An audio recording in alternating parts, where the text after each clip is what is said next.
संस्कृति का आप सभी से जय जिनेंद्र और स्वागत अंतरयात्रा धर्म परिचर्चा में। हमने चर्चा प्रारंभ की 18 पापों की। आज हमारी चर्चा का विषय है दूसरा पाप, मृषावाद। मृषावाद यानी असत्य का सेवन, झूठ बोलना। आर्हत वाङ्मय में कहा गया, सत्यम लोयम्मि सारभूयम, यानी सत्य लोक में सारभूत है। दुनिया में झूठ भी चलता है और सत्य भी जीवित है। जो समाज, जो देश, जो परिवार जितना अधिक सत्यवान है, जितना विश्वसनीय है, वह परिवार, वह समाज, वह देश उतना ही अधिक सुखी, समृद्ध, व्यवस्थित और प्रगतिशील है। जिस समय में सत्य का जितना अधिक उपयोग है, वह समय उतना ही बलवान होता है। पंचमहाव्रती साधुओं के लिए मृषावाद सर्वथा त्याज्य है। वे धर्म रक्षा या प्राण रक्षा के लिए भी कभी झूठ का सहारा नहीं लेते। कहीं बहुत बड़ी विडंबना खड़ी हो जाए या उनके सत्य से किसी का नुकसान हो रहा हो तो वे मौन हो जाते हैं, मगर किसी भी स्थिति में असत्य संभाषण नहीं करते। हम श्रावक हैं, गृहस्थ हैं। साधुओं के लिए झूठ से बचना शायद आसान हो, परंतु गृहस्थों के लिए पूर्णतया झूठ से बचना थोड़ा मुश्किल काम है। लेकिन इसका यह मतलब नहीं कि हम अपने आप को झूठ बोलने की छूट ही दे दें। दिन में कितने ही झूठ हम बिना मतलब ऐसे ही अनायास ही बोल देते हैं। क्यों? क्योंकि बात को बढ़ा चढ़ाकर बोलने से हमें लगता है बात रोचक बन जाती है। दिखावे के लिए, अपनी बात को सही साबित करने के लिए, दूसरों से ईर्ष्या या द्वेष के भाव के कारण भी हम झूठ का सहारा ले लेते हैं। ज़रा सोचिए, बेमतलब झूठ बोलने से हमारा स्वभाव कितना छिछला हो जाता है, हमारी प्रामाणिकता खंडित हो जाती है। जैन वाङ्मय में झूठ बोलने के 4 कारण बताए गए हैं: क्रोध या गुस्सा, लोभ या लालच, डर और हास्य। आदमी पूरी तरह सत्य की साधना न भी कर सके तो भी कुछ अंशों में कोशिश तो कर ही सकता है।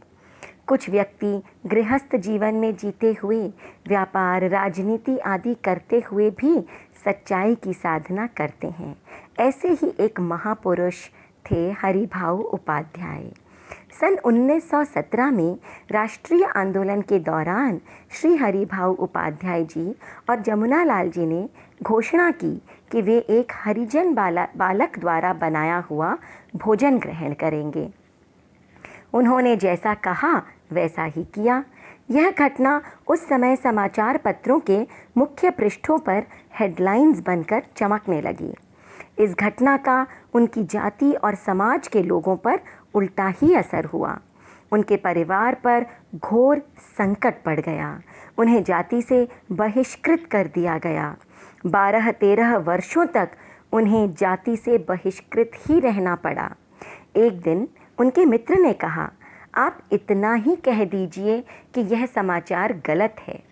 जाति के गणमान्य लोग आपकी बात को ही प्रमाण और सत्य मानकर बहिष्कार हटा देंगे।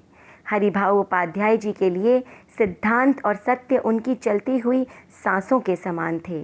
वे बड़ी निडरता से बोले, मित्र, मनुष्य किसी न किसी ताकत के सहारे जीवित रहता है। किसी के पास धन की ताकत है तो किसी के पास विद्या की ताकत, किसी के पास सत्ता की ताकत है तो किसी के पास शरीर की ताकत। मेरे पास तो सत्य की ताकत के सिवा और कोई ताकत नहीं है, कोई बल नहीं है। उसी के सहारे मैं जी रहा हूँ। सत्य बल को खोकर मैं जाति में भले ही आ जाऊँगा, मगर अपने जीवन से हाथ धो बैठूँगा। तो जिसकी सत्य के प्रति इतनी प्रगाढ़ निष्ठा होती है, उसका जीवन सबके लिए आदर्श बन जाता है। सच्चाई की अपनी एक शक्ति होती है। सत्यमेव जयते नानृतम, यानी सत्य की जीत होती है, झूठ की नहीं। सत्य परेशान तो हो सकता है, मगर हार नहीं सकता। ईमानदारी और सच्चाई के मूल्य के सामने पैसा भी कोई बहुत बड़ी चीज़ नहीं होती। सांच बराबर तप नहीं, झूठ बराबर पाप, जाके हृदय सांच है, ता हृदय प्रभु आप। यानी सत्य तप है और झूठ पाप। जिसके हृदय में सच्चाई है उसके हृदय में भगवता विराजमान होती है। बच्चों में भी सत्यवादिता के संस्कार भरने चाहिए। उन्हें शुरू से ही आदत डालनी चाहिए कि वे जो बात जैसी है उसे वैसे ही सामने रखें। आगे पीछे बात करना, तोड़ मरोड़ कर प्रस्तुत करना, नमक मिर्च लगा कर बात कहना, इससे सच्चाई को चोट पहुंचती है।